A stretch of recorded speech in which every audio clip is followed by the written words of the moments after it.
tienen mayor duración que los tics simples. Y estos duran varios segundos. Por ejemplo, puede ser hacer gestos con las manos, saltar, tocar, presionar, pisar fuerte. Lo que es también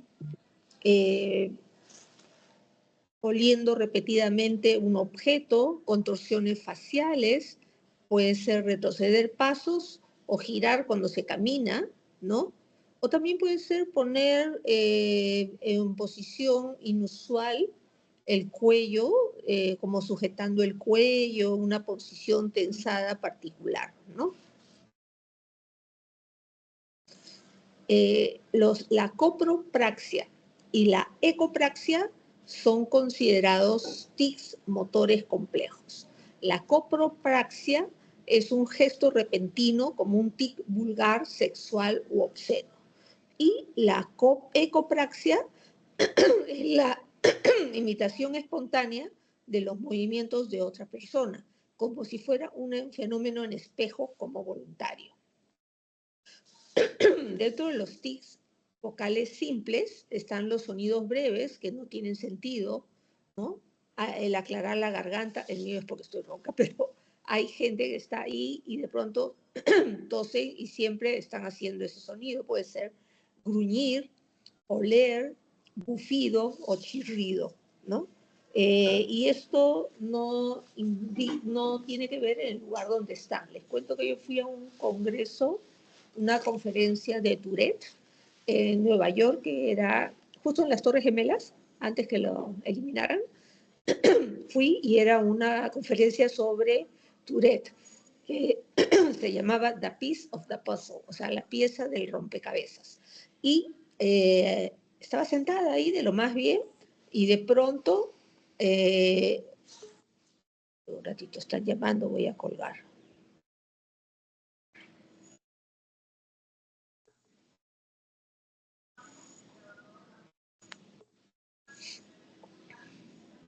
Ya, entonces, de pronto que estamos ahí escuchando la exposición, ¿no?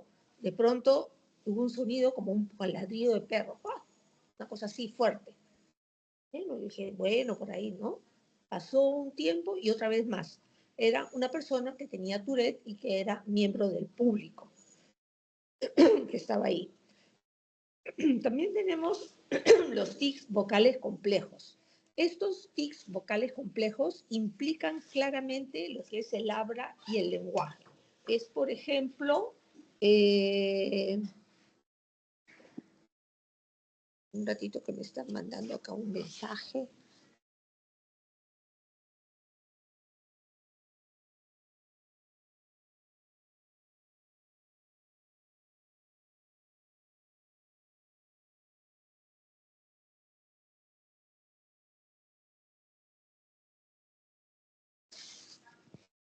Ya. Estoy en el celular, entra ahí todo. Entonces, esos tics implican claramente el habla y el lenguaje. Y es como que de pronto la persona está así y de pronto pronuncia una palabra o puede pronunciar una frase, pero que no tiene sentido con lo que la persona está diciendo, o la persona puede no estar hablando y darse eso.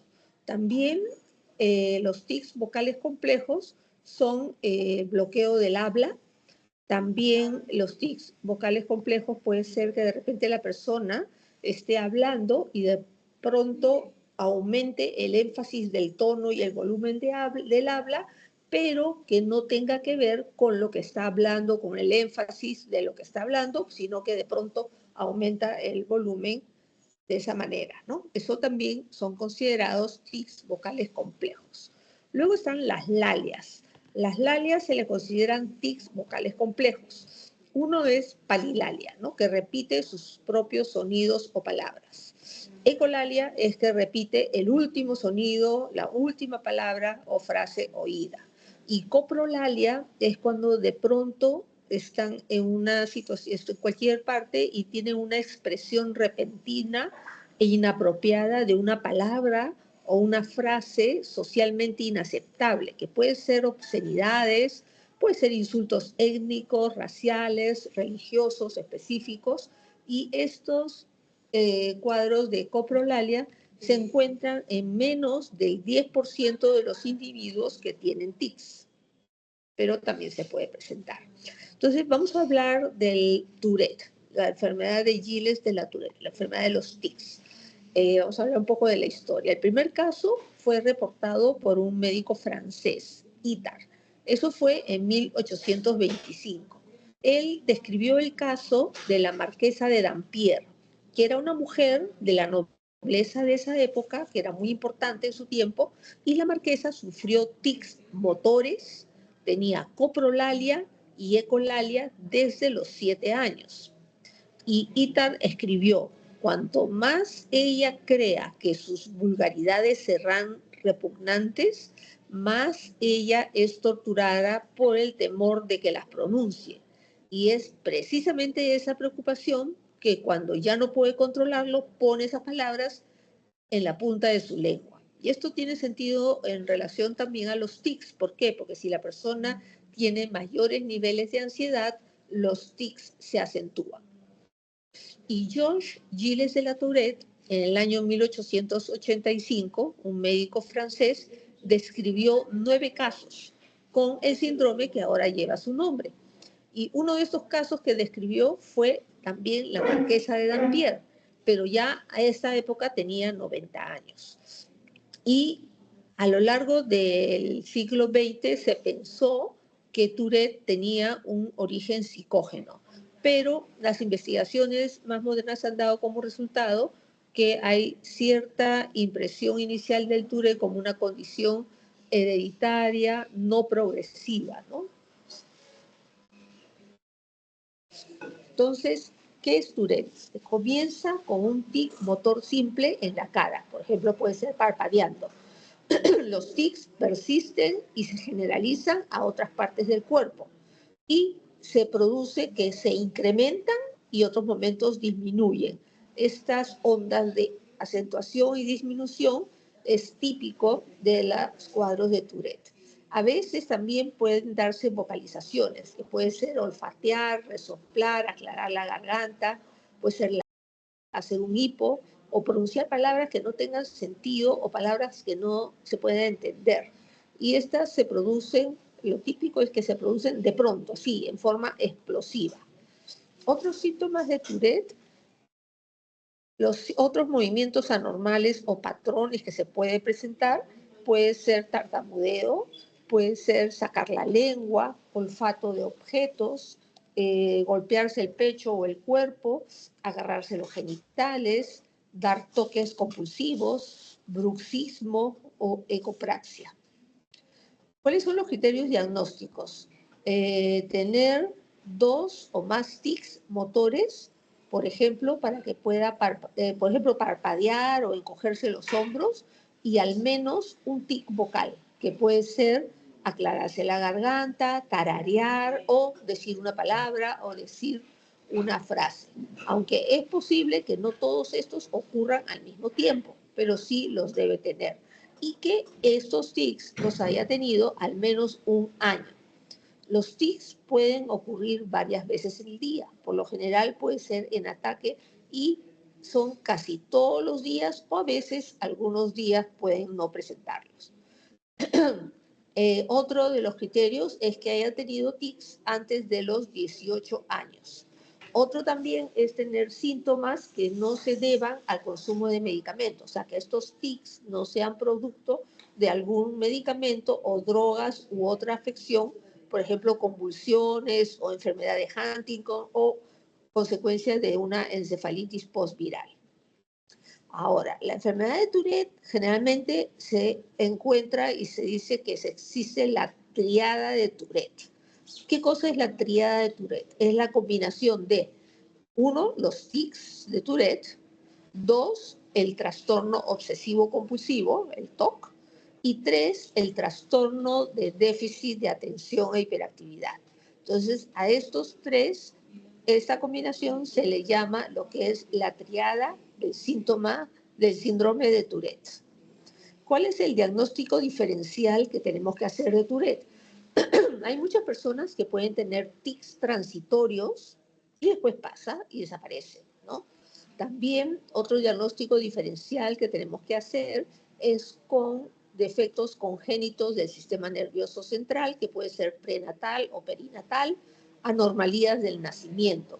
Y otras también pueden ser las infecciones post-infeccioso, que puede ser una encefalitis post-viral, infecciones por HIV o del sistema nervioso, también en la enfermedad de Lyme, que es la de las garrapatas, también se puede presentar estos síntomas y hay que hacer el diagnóstico diferencial. En nuestro medio no hay esta enfermedad de Lyme, aunque yo he visto un caso, pero venía del extranjero.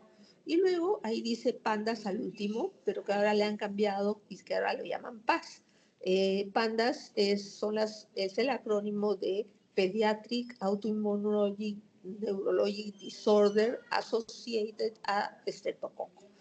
¿Qué significa esto? Que ellos han investigado y han visto que hay varios síntomas neurológicos en los niños que están asociados a la infección por estreptococo beta hemolítico del grupo A.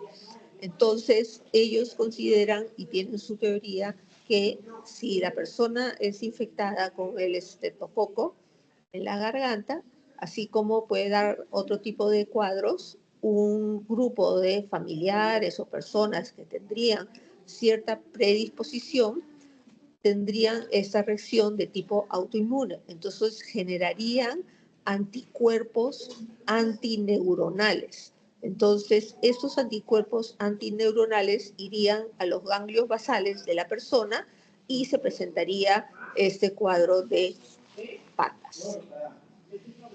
El diagnóstico diferencial de Tourette también se hace con traumas, ¿no? En la cabeza, exposición a toxinas, monóxido de carbono, gasolina, drogas, ¿no? Neurolépticos, levodopa.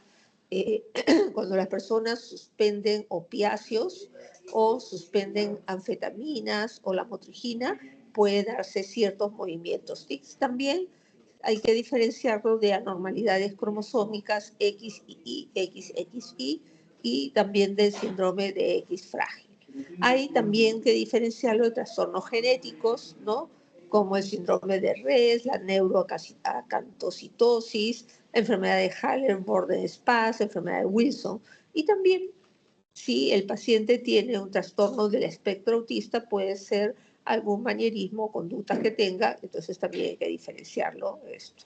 La historia natural de los trastornos de tics.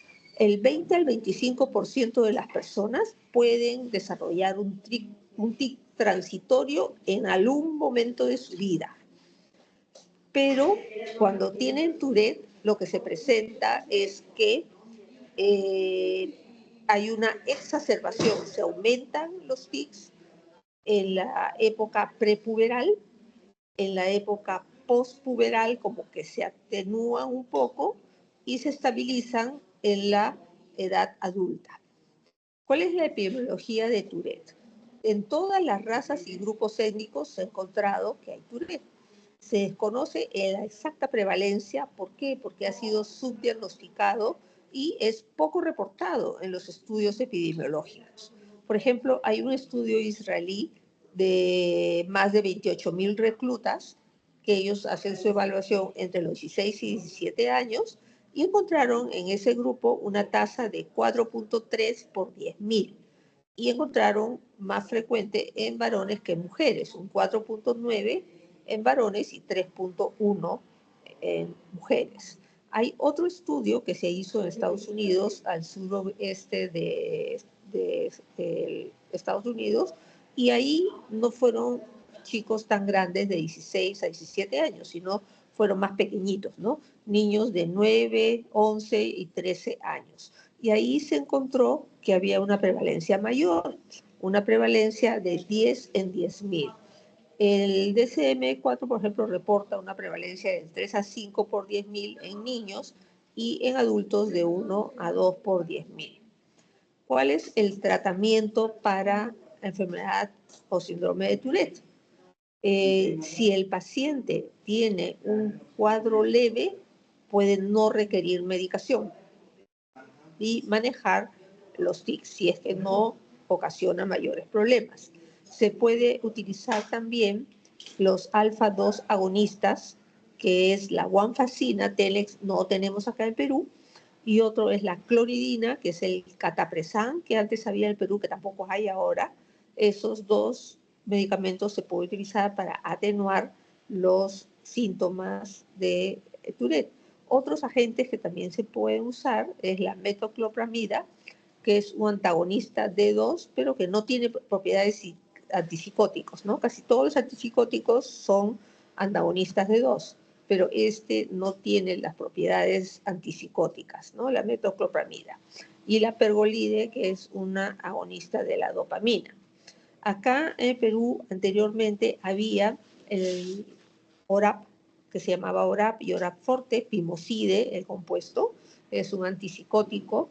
Luego el haloperidol también, la risperidona, el aripiprazol y ciprasidona, que ya son antipsicóticos de segunda generación más nuevos. Se ha visto que los eventos adversos serios no se han dado cuando se han utilizado los antipsicóticos atípicos, los de segunda generación, y sí cuando se han utilizado los típicos, que puede ser espasmo de torsión, ¿no? Y otras molestias del síndrome extrapiramidal. Creo que aquí terminamos. Vamos a ver si puedo conectar el otro de acá.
Ay.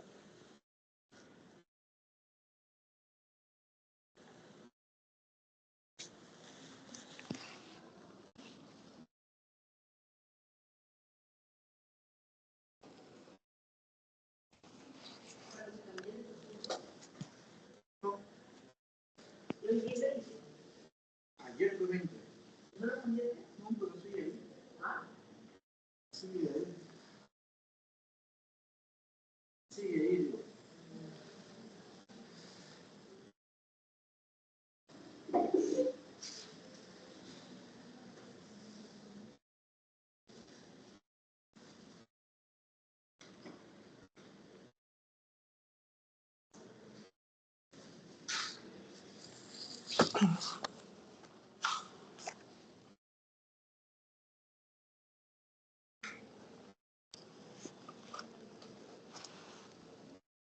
Se ve porque yo veo acá en blanco nada más.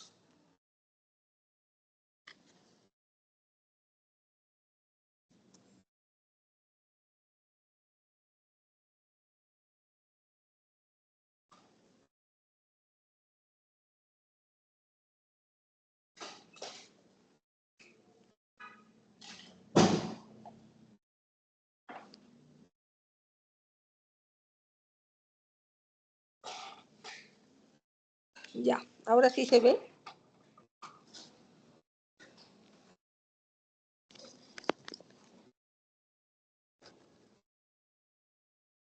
¿Ven? ¿Ve la presentación?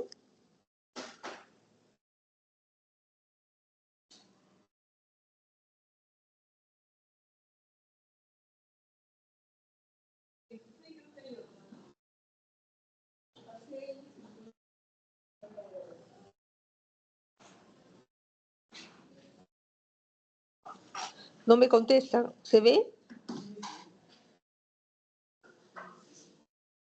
Sí se ve, doctora, la pantalla, pero no se está moviendo. Está en la primera imagen. Ah, ya, sí se ve. No, es que antes me salía a mí la pantalla en blanco. Sí se Ya ve, se ve. doctora. Perfecto. Sigo entonces. Vamos a hablar sobre trastornos de la eliminación, enuresis y encopresis. Entonces, vamos a ver algunos datos que son importantes.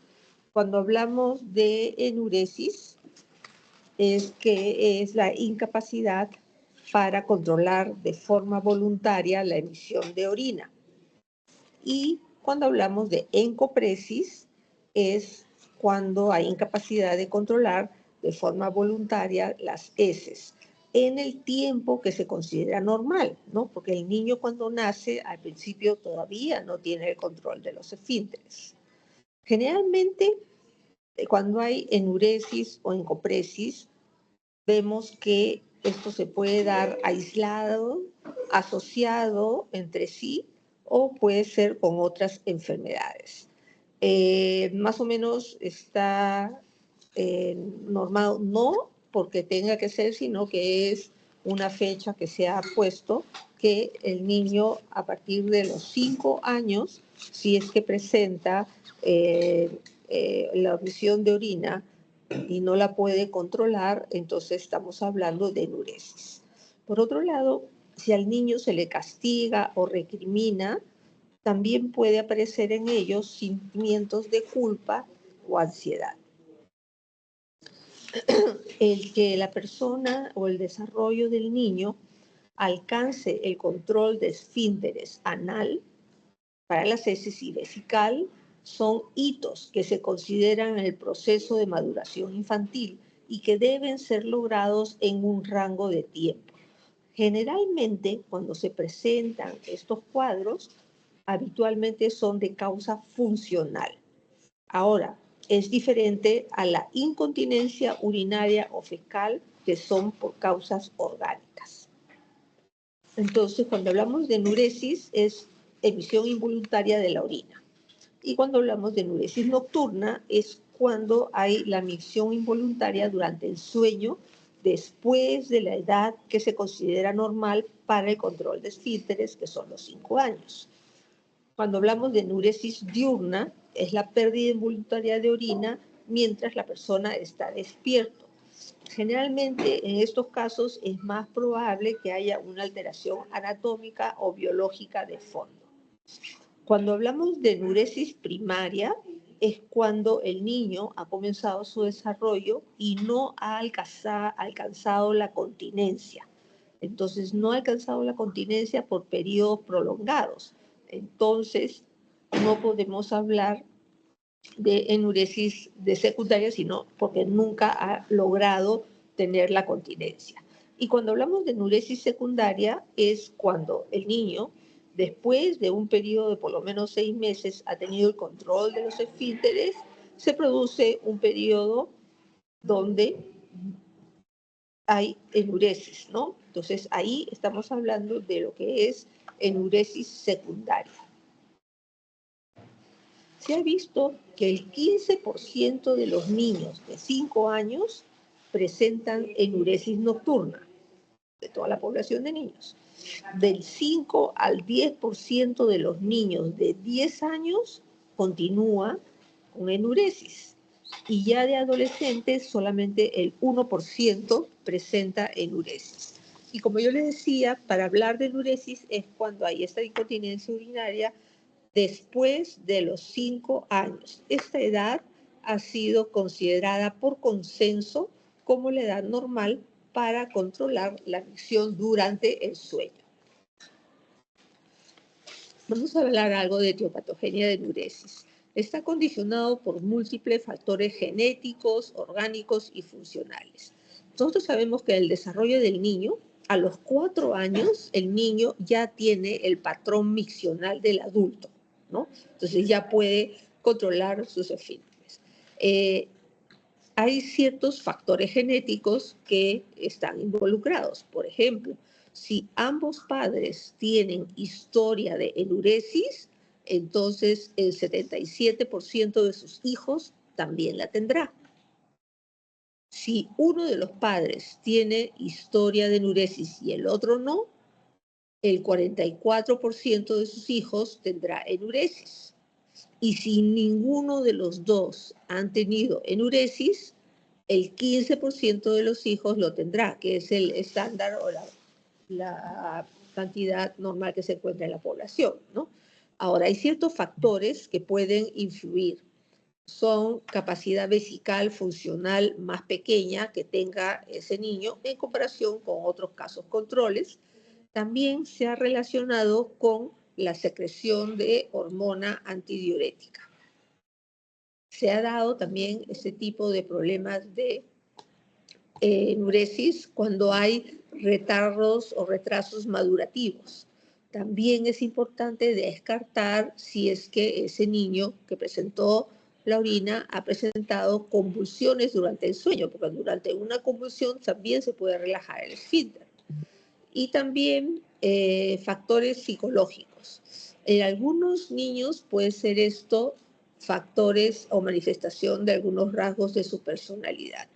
A veces cuando entrevistamos a los niños y preguntamos, no, que si tienen uresis, porque el niño ha tenido continencia hasta cierto tiempo, entonces preguntamos y desde cuándo y eso, lo otro, y vemos que de repente puede coincidir con el nacimiento de un hermanito o con otros cambios importantes en la vida de la familia, ¿no? En las enfermedades orgánicas, como por ejemplo diabetes mellitus insípida, también se puede dar y puede existir también uréteres ectópicos en niñas. ¿Qué tenemos que hacer nosotros para poder hacer el diagnóstico? Es una evaluación clínica y ¿cómo hacemos? Hacemos una anamnesis, hacemos la historia clínica, tenemos que establecer el momento en que se inicia la enuresis, realizar la exploración física, son niños que pueden tener a veces alguna malformación, y en encopresis también igual, ¿no? Ese es a los 3 años, así como a los 5 años en enuresis, en encopresis a los 3 años, al 16% de los niños se les escapa más de una vez por semana las heces. A los 7 años, esa prevalencia baja y es el 2.3%. Y a los 10 a 11 años, la prevalencia se da en 1.3 en niños frente a 0.3 en niñas. O sea, en la edad de 10 y 11 años es más frecuente en niños que en niñas. Y ya a los 16 años, la encopresis funcional es prácticamente inexistente. Se ha visto que aproximadamente 1/3 de los niños con encopresis también tienen enuresis nocturna y un 20% de los que tienen enuresis diurna y un 10% de las niñas pueden tener infecciones urinarias recurrentes. Ahora, el tratamiento. El tratamiento para lo que es la enuresis, se utiliza medicamentos del grupo de los antidepresivos. Antes se utilizaba el tofranil, que es un medicamento que nunca llegó al Perú, que es un antidepresivo tricíclico. Entonces, de ahí se utilizó aquí lo que es la clomipramina, pero a dosis bajas con los niños y se le daba la medicación en la tarde. Esta clomipramina ayudaba a que el sueño del niño no sea tan superficial y el niño se pueda no sea tan profundo, perdón, sea más superficial y se pueda despertar en la noche cuando tenga la sensación de ganas de orinar. Por otro lado, también se tratan de hacer ciertos esquemas higiénico-dietéticos, por ejemplo, que los niños que tienen problemas de enuresis no tomen líquidos después de las 6 de la tarde o que antes de acostarse vayan al baño para que no tengan este tipo de problemas. Algunos padres también los despiertan en la noche para que no mojen la cama. Y también dentro del tratamiento hay una manera también con lo que es de forma conductual. ¿Eso qué significa? Que hay unos pañales que se ponen al niño para que duerma y este pañal en cuanto se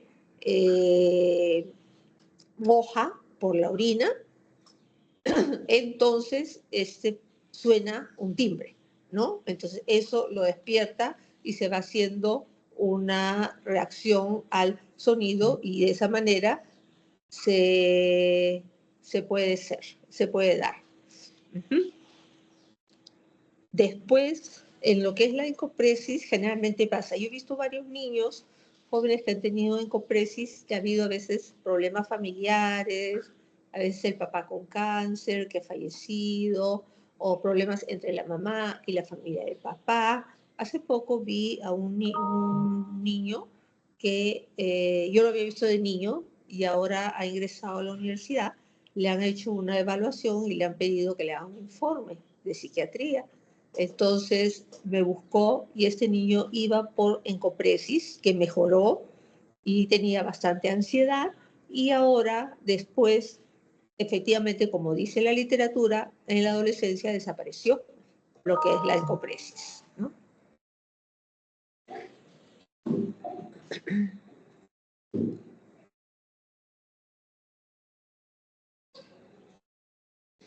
Ya, ahora vamos a ver el último tema que nos toca.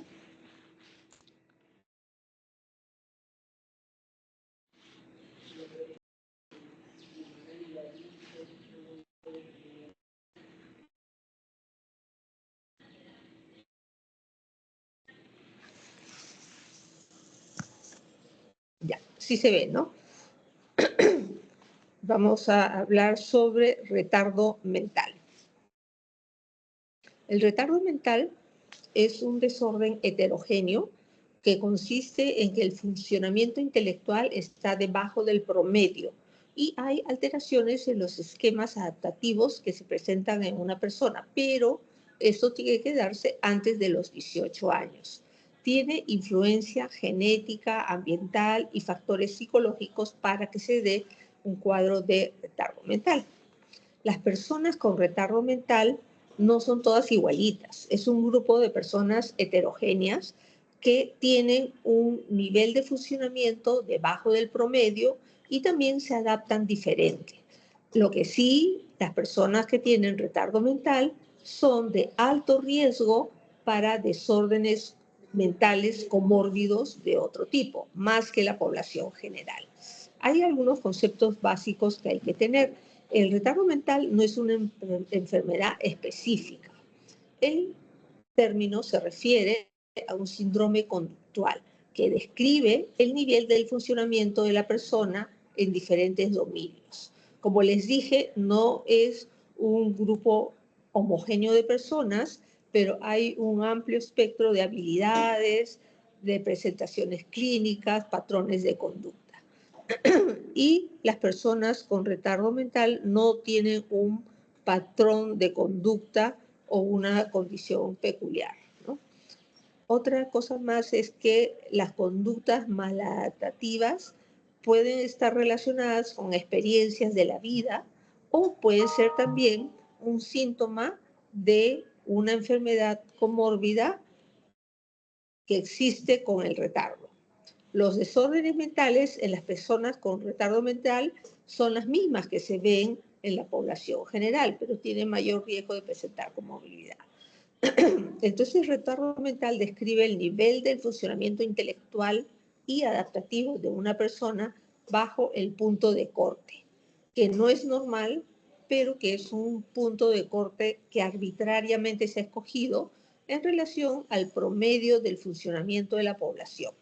Así como lo de la enuresis también es escogido de esa manera. La Asociación Americana de Retardo Mental tenía 3 criterios diagnósticos para poder hacer el diagnóstico de retardo mental.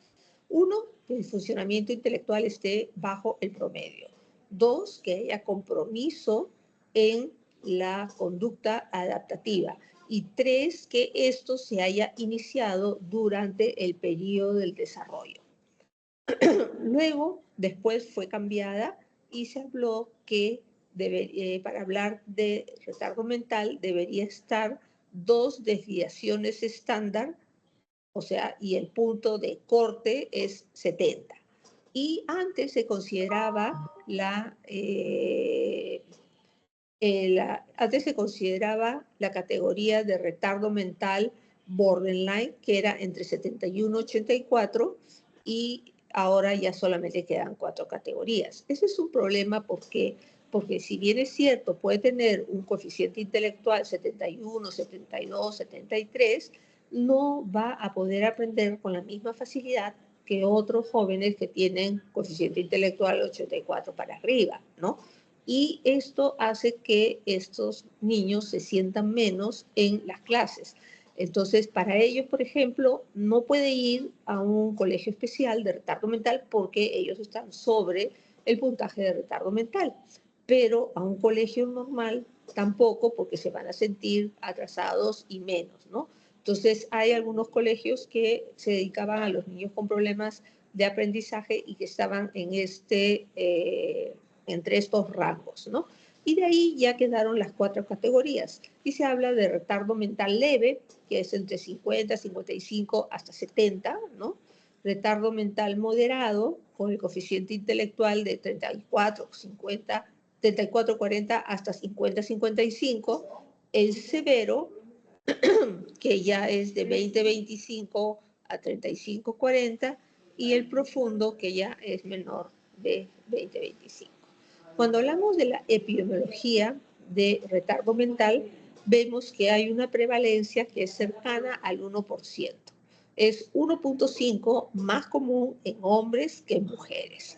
Hay varios autores que hablaron y mencionaron lo que se presentaba en los pacientes con retardo mental, que eran retardo mental leve en el 0.37% al 59%, y que retardo mental severo y profundo era menor, entre 0.3 al 0.4%. Generalmente nosotros vemos en la época escolar que aparece más el diagnóstico.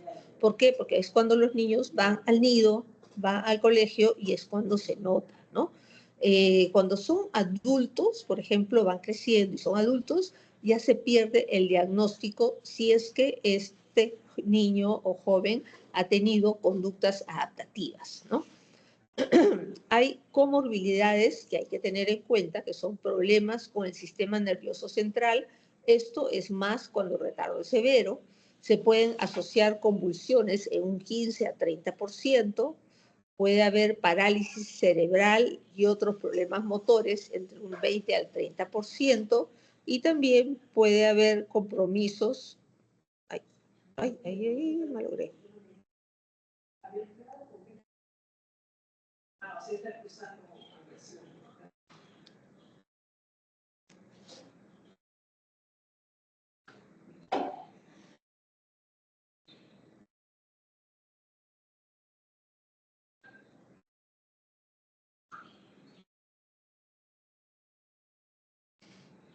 Bueno, creo que ya. Etiología. En los últimos años, antes se había visto y no se sabía tanto de lo que es la biología molecular. Últimamente se ha avanzado en lo que son los conocimientos relacionados a los factores biológicos. Se han conocido más anormalidades cromosómicas pequeñas que incluyen síntomas genéticos, intoxicaciones subclínicas raras, exposiciones tóxicas prenatales en personas con retardo mental y el porcentaje de la población. En el pasado, por ejemplo, había sido tradicionalmente atribuido a que el retardo mental era una deprivación psicológica y que actualmente se ve que hay ciertos grupos específicos que tienen retardo mental. Por ejemplo, los que tienen el síndrome de X frágil. Son características similares que tienen entre ellos. Los que tienen el síndrome de Down tienen características y patrones similares en lo que es su desarrollo social, lingüístico, en las manifestaciones típicas conductuales, ¿no? Ahora, cuando el retardo es severo, cuanto más severo es el retardo, se puede identificar una causa prenatal, casi en las 3/4 partes, ¿no? El 59 al 73%. Sin embargo, cuando el retardo mental es leve, solo se puede identificar la causa en cerca del 23 al 43%, en una cuarta parte, y no llega ni siquiera al 50% de poder saber, identificar la causa, ¿no? Ahora, el funcionamiento intelectual es generalmente determinado por las pruebas de inteligencia, que son estandarizadas. Pero hay personas o los niños, cuando son más pequeños, no pueden aplicarse este tipo de pruebas de inteligencia estandarizadas. Entonces, ahí se mide el funcionamiento adaptativo. ¿Y cómo se mide? Con una escala estandarizada. Una de ellas es la escala de conducta adaptativa de Vineland. ¿Eso qué mide? Mide cómo es la comunicación del niño, cómo son los esquemas de la vida, la socialización y cómo es su esquema motor. Esta escala se utiliza hasta los 4 años, 11 meses y se relaciona con el desarrollo normal que es esperado para la edad de ese niño, ¿no? Dentro de los factores para que se presente el cuadro de retardo mental están exposición prenatal a infecciones tóxicas, desórdenes metabólicos, condiciones genéticas, condiciones cromosómicas, trauma perinatal, prematuridad, condiciones que se pueden, por ejemplo, factores socioculturales que se puedan presentar. Dentro de los factores prenatales está la madre, que pueden ser factores físico, psíquico, nutricional. Y hay varias variables, es el tipo de enfermedad, qué enfermedad le pueda dar a la madre, la edad de gestación, en qué parte de la gestación es que se le da, y el tipo de, o la edad, la enfermedad que le da a la mamá.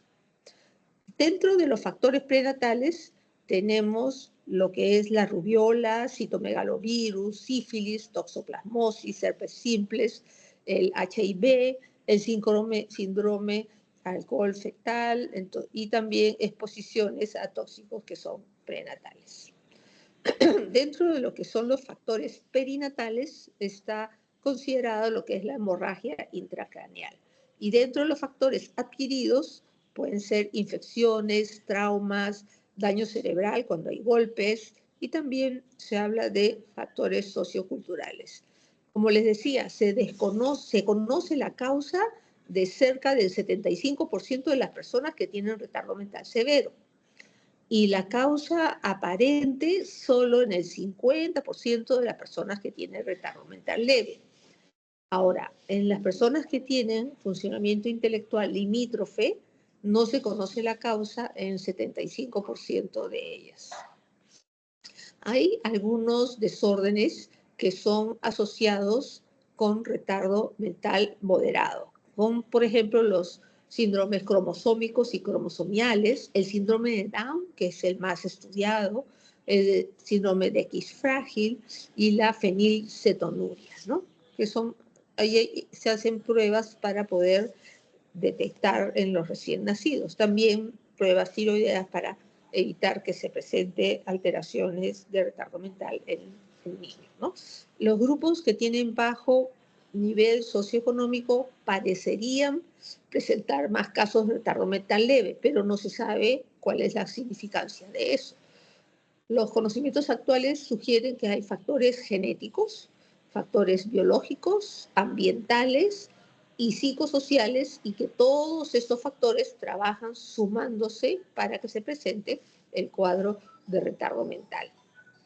Generalmente las anormalidades en los cromosomas autosómicos son asociados a retardo mental, y las alteraciones en los cromosomas sexuales no son asociados con retardo mental.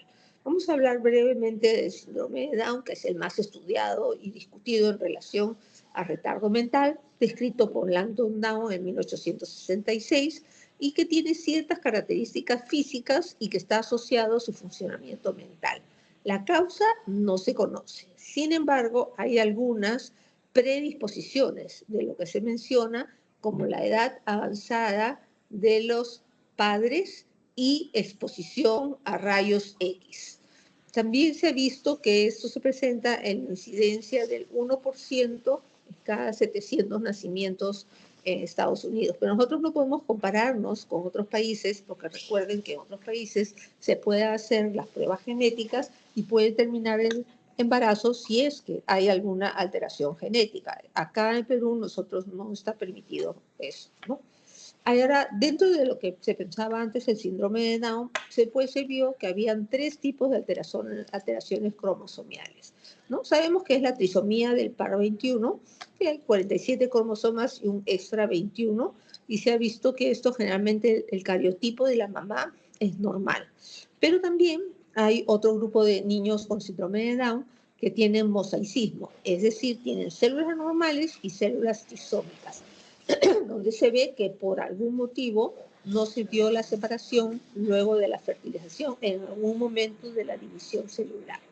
Y hay otro, el tercer grupo, que tiene la fusión de dos cromosomas. O sea, tiene 46 cromosomas, pero generalmente el 21 y el 15 se fusionan y salen 46 cromosomas a pesar de tener un cromosoma 21 extra. Eso es importante, ¿por qué? Porque cuando hacemos consejería genética, este grupo es generalmente hereditario, ¿no? Luego tenemos el síndrome de X frágil, que es otra de las causas más comunes, segunda causa más común de retardo mental, y en este caso es la mutación del cromosoma X y que es en el XQ27.3. Se cree que esto ocurre en 1 de cada 100 varones y 1 de cada 2000 mujeres. Ahora, ¿cuál es el tratamiento que nosotros vamos a dar a una persona que tenga retardo mental? Tenemos que considerar principio de normalización, o sea, tratar de esta persona viva lo más normal posible, que tenga derecho a vivir en una comunidad, no institucionalización de niños. Antes a los niños con retardo mental los institucionalizaban, ¿no? Y los dejaban, y incluso a los adultos hasta que sean adultos, ¿no? Más bien hay que desinstitucionalizar a los adultos que se encuentren y tenemos que dar educación y entrenamiento para todos los niños. Si bien es cierto, no todos van a poder recibir educación porque de acuerdo al coeficiente intelectual podrán ser educados o podrán ser entrenados, pero tenemos que buscar que haya un empleo para adultos en la comunidad y tratar de que el entrenamiento sea al máximo grado para que ellos puedan hacer cosas por sí mismos. Por ejemplo, puedan salir, ir a comprar y no tengan problemas. ¿Cuáles son los objetivos del tratamiento? Son de acuerdo al nivel desarrollado del coeficiente intelectual. Si vemos que un paciente tiene retardo mental leve, ese paciente va a poder ser educable. ¿Eso qué quiere decir? Que vamos a poder enseñarle a leer, a escribir algunas cosas, a sumar, a poder hacer algún tipo de sumas y algunas actividades, ¿no? Entonces le podemos dar educación. Pero cuando vemos que la persona tiene retardo mental moderado o retardo mental severo, no vamos a poder darle educación y tampoco va a soportar ni lo va a aprender. Entonces, en ellos tenemos que hacer un entrenamiento conductual, ¿no? Entonces, de esa manera los entrenamos para que puedan hacer las actividades diarias y sean más independientes dentro de lo que pueden ser. Bueno, creo que es la última. Sí. Esa es la presentación de los temas que me tocaba hoy día. Ay, ¿qué hice?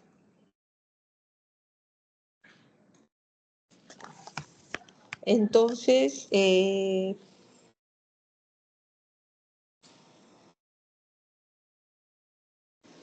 terminamos entonces la clase teórica de hoy día. No sé si hay alguna pregunta al respecto.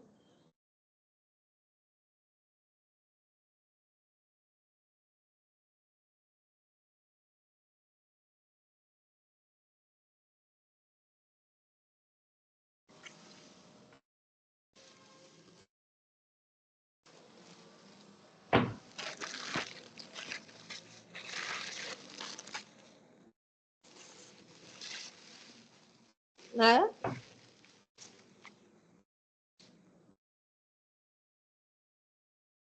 No, pero creo que no hay ninguna pregunta.